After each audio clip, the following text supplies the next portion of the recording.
ಅತ್ಯಾಚಾರ ಸಂತ್ರಸ್ತ ಮಹಿಳೆಯ ಕಿಡ್ನಾಪ್ ಪ್ರಕರಣಕ್ಕೆ ಸಂಬಂಧಪಟ್ಟಂತೆ ಭವಾನಿ ರೇವಣ್ಣಗೆ ಎಸ್ಐಟಿ ಅಧಿಕಾರಿಗಳು ಬುಲಾವ್ ಕೊಡೋದನ್ನ ಮುಂದುವರಿಸ್ತಾ ಇದ್ದಾರೆ.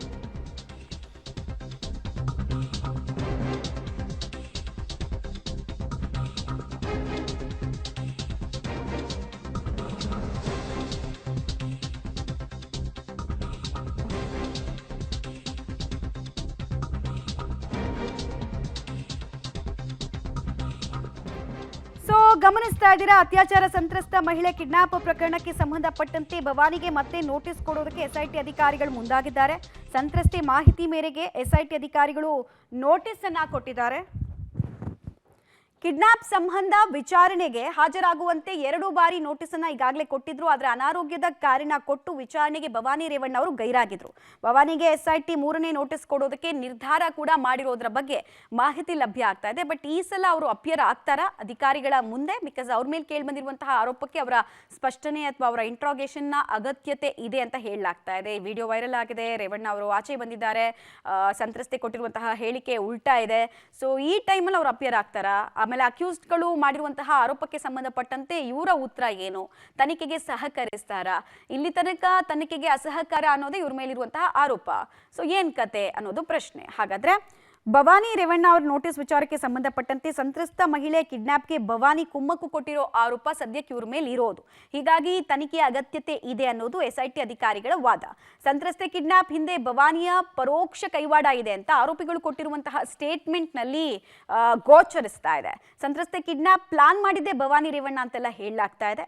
ಎಸ್ಐಟಿ ಮುಂದೆ ಹೇಳಿಕೆಯನ್ನ ಆರೋಪಿಗಳು ಕೊಟ್ಟಿರೋದ್ರ ಬಗ್ಗೆ ಮಾಹಿತಿ ಕೂಡ ಲಭ್ಯ ಆಗ್ತಾ ಇದೆ. ಹೀಗಾಗಿ ಮತ್ತೊಮ್ಮೆ ಬುಲಾವ್ ಕೊಟ್ಟು ಮತ್ತೆ ಇವರನ್ನ ವಿಚಾರಣೆಗೆ ಒಳಪಡಿಸಬೇಕು ಅಂತ ಹೇಳಿ ಪ್ರಯತ್ನದಲ್ಲಿ ಎಸ್ಐಟಿ ಅಧಿಕಾರಿಗಳು ಇದ್ದಾರೆ. ಬಟ್ ಈ ಪ್ರಕರಣದ ದಿಕ್ಕು ದೆಸೆ ಈಗಾಗಲೇ ಬದಲಾಗಿರೋದ್ರಿಂದ ಭವಾನಿ ರೇವಣ್ಣ ಅವರ ನಡೆ ಏನು ಅನ್ನೋದು ಕೂಡ ಅಷ್ಟೇ ಕುತೂಹಲಕ್ಕೆ ಕಾರಣ ಆಗಿದೆ. ಜೈಲಿಂದ ರಿಲೀಸ್ ಆಗ್ತಾ ಇದ್ದ ಹಾಗೆ HD ರೇವಣ್ಣ ಅವರು ಟೆಂಪಲ್ ರನ್ ಅನ್ನ ಮುಂದುವರಿಸಿರೋದ್ರ ಬಗ್ಗೆ ಮಾಹಿತಿ ಲಭ್ಯ ಆಗ್ತಾ ಇದೆ. ಇದಕ್ಕೆ ಸಂಬಂಧಪಟ್ಟಂತಹ ಡೀಟೇಲ್ಸ್ ಅನ್ನ ಕೂಡ ನಾವು ಗಮನಿಸ್ತಾ ಹೋಗೋಣ.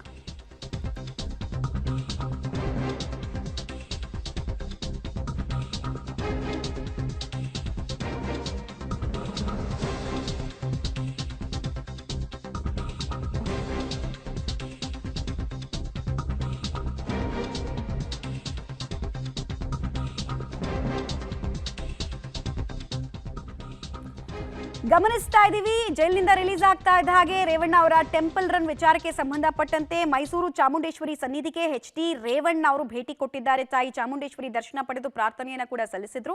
ದೇವೇಗೌಡರ ಕುಟುಂಬದ ಹೆಸರಲ್ಲಿ ಅರ್ಚನೆಯನ್ನ ರೇವಣ್ಣ ಅವರು ಮಾಡಿಸಿದ್ರು. ಕುಟುಂಬದ ಎಲ್ಲರ ಹೆಸರನ್ನ ರೇವಣ್ಣ ಅವರು ಅರ್ಚನೆ ಮಾಡುವ ಸಂದರ್ಭದಲ್ಲಿ ತಗೊಂಡ್ರು. ದೇವೇಗೌಡ ಇರ್ಬೋದು, ಅಥವಾ ಇವರ ತಾಯಿ ಇರ್ಬೋದು, ಅಥವಾ ಅವರ ಪತ್ನಿ ಇರ್ಬೋದು, ಮಕ್ಕಳಿರ್ಬೋದು, ಎಲ್ಲರ ಹೆಸರನ್ನ ಕೂಡ ಇಲ್ಲಿ ಪ್ರಸ್ತಾಪ ಮಾಡಿದ್ರು ಅರ್ಚನೆ ಸಂದರ್ಭದಲ್ಲಿ ಅನ್ನೋದು ತಿಳಿದು ಬರ್ತಾ ಇದೆ. 20 ನಿಮಿಷಗಳ ಕಾಲ ವಿಶೇಷ ಪೂಜೆ ಸಂಕಲ್ಪವನ್ನ ಮಾಡಿದ್ರು. ಇನ್ಫ್ಯಾಕ್ಟ್ ಕುಮಾರಸ್ವಾಮಿ ಹಾಗೂ ಅನಿತಾ ಕುಮಾರಸ್ವಾಮಿ ಅವರ ಹೆಸರನ್ನ ಕೂಡ ತೆಗೆದುಕೊಂಡ್ರು. ಅಂದ್ರೆ ಒಂದು ಕುಟುಂಬ ಅಂತ ಹೇಳಿದ್ರೆ ಯಾರ್ಯಾರು ಆ ಕುಟುಂಬದಲ್ಲಿ ಇದ್ದಾರೋ, ಯಾರು ಏನೇ ಹೇಳಿದ್ರು ಕೂಡ ನನ್ನ ಪ್ರೇಯರ್ಸ್ ಅಲ್ಲಿ ಅವರ ಹೆಸರು ಇರುತ್ತೆ ಅನ್ನೋದನ್ನು ಪ್ರಾಬಬ್ಲಿ HD ರೇವಣ್ಣ ಅವರು ತೋರಿಸ್ದಂಗೆ ಇತ್ತು. ಬಲಗೈಗೆ ರಕ್ಷಾ ಸೂತ್ರವನ್ನ ಕೂಡ ರೇವಣ್ಣ ಅವರು ಕಟ್ಟಿಸಿಕೊಂಡ್ರು ಅನ್ನೋದು ಕೂಡ ತಿಳಿದು ಬರ್ತಾ ಇದೆ. ಸೊ ಅವ್ರ ಪುತ್ರರು ಜೊತೆಗೆ ಅವರ ಸಹೋದರನ ಪತ್ನಿ ಎಲ್ಲರ ಹೆಸರನ್ನ ಕೂಡ HD ರೇವಣ್ಣ ಅವರು ತೆಗೆದುಕೊಂಡ್ರು. ಅವ್ರ ತಾಯಿ, ತಂದೆ, ಮಕ್ಕಳು, ಹೆಂಡತಿ ಎಲ್ಲರ ಹೆಸರನ್ನ ಕೂಡ ರೇವಣ್ಣ ಅವರು ತೆಗೆದುಕೊಂಡ್ರು ಅನ್ನೋದು ತಿಳಿದು ಬರ್ತಾ ಇದೆ.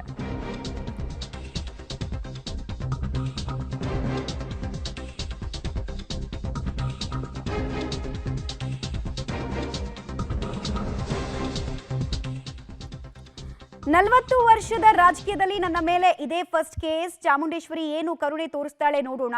ಉದ್ದೇಶಪೂರ್ವಕವಾಗಿ ಮಾಡಿದ್ರೆ ಅದನ್ನ ತಾಯಿಗೆ ಬಿಟ್ಟಿದ್ದೀನಿ. ನ್ಯಾಯಾಂಗದ ಮೇಲೆ ನಂಬಿಕೆ ಇದೆ ಅಂತ ರೇವಣ್ಣ ಅವರು ತಿಳಿಸಿದ್ರು ಅನ್ನೋದು ಕೂಡ ಇಲ್ಲಿ ನಾವು ಗಮನಿಸಬೇಕಾಗಿರೋ ವಿಚಾರ. ನನಗೆ ನ್ಯಾಯಾಂಗದ ಬಗ್ಗೆ ಗೌರವ ಇದೆ. ನಾನು ತಾಯಿ ಚಾಮುಂಡೇಶ್ವರಿ ದರ್ಶನ ಮಾಡಿದ್ದೀನಿ. ನನಗೆ ದೇವ್ರ ಮೇಲೆ ನಂಬಿಕೆ ಇದೆ. ರಾಜ್ಯದ ಜನತೆ, ನಾನು ಸುಮಾರು 40 ವರ್ಷಗಳ ಕಾಲ ರಾಜಕೀಯದಲ್ಲಿದ್ದೀನಿ. ನನ್ನ ಜೀವನದಲ್ಲಿ ಇದೇ ಫಸ್ಟು ನನ್ನ ಮೇಲೆ ಕೇಸ್ ಇರೋದು. ನ್ಯಾಯಾಂಗದಲ್ಲಿ ನಾನು ಇವತ್ತು ನಂಬಿಕೆ ಇದೆ. ನ್ಯಾಯಾಂಗ ಇವತ್ತು ಏನು ತೀರ್ಪು ಅಷ್ಟು ಬಿಟ್ಟರೆ ನಾನು ಏನು, ಆ ತಾಯಿ ಚಾಮುಂಡೇಶ್ವರಿ ಏನು ಕರುಣೆ ತೋರಿಸ್ತಾಳೆ ಅದು ಬಿಟ್ಟು ನಾನು ಏನು ಹೇಳಲ್ಲ ಸರ್. ನಾನು ಇವತ್ತು ನ್ಯಾಯಾಲಯದಲ್ಲಿ ಕೇಸ್ ಇರುವಾಗ ನಾನೇನು ಮಾತಾಡಿಲ್ಲ. ಎಚ್ ಡಿ ರೇವಣ್ಣ ಅವರ ರಿಯಾಕ್ಷನ್ ನೀವು ಗಮನಿಸ್ತಾ ಇದ್ದೀರಾ. 40 ವರ್ಷದ ರಾಜಕೀಯದಲ್ಲಿ ಇದೇ ನನ್ನ ಮೇಲೆ ಫಸ್ಟ್ ಕೇಸು, ಚಾಮುಂಡೇಶ್ವರಿ ಏನು ಕರುಣೆ ತೋರಿಸ್ತಾಳೆ ನೋಡೋಣ ಅಂತ ಹೇಳಿದ್ದಾರೆ. ಹಾಗೂ ಉದ್ದೇಶಪೂರ್ವಕವಾಗಿ ಮಾಡಿದರೆ ಅದನ್ನು ತಾಯಿಗೆ ಬಿಟ್ಟಿದ್ದೀನಿ, ನ್ಯಾಯಾಂಗದ ಮೇಲೆ ನನಗೆ ನಂಬಿಕೆ ಇದೆ ಅಂತ ಅಷ್ಟೇ ಈ ದೇವಸ್ಥಾನದ ಅಂಗಳದಲ್ಲಿ ಇರುವಂತಹ ಸಂದರ್ಭದಲ್ಲಿ ಹೇಳಿದ್ರು. ಯಾವುದೇ ರಾಜಕೀಯ ವಿಚಾರವನ್ನು ಅವರು ಮಾತಾಡೋದಕ್ಕೆ ಬಯಸಿರಲಿಲ್ಲ. ಆಮೇಲೆ ಸ್ವಲ್ಪ ಡಿಸ್ಟರ್ಬ್ ಆದಂಗೂ ಕೂಡ ಎಚ್ ಡಿ ರೇವಣ್ಣ ಅವರು ಕಾಣಿಸ್ತಾ ಇದ್ರು ಈ ಎಲ್ಲ ಬೆಳವಣಿಗೆಯಿಂದ.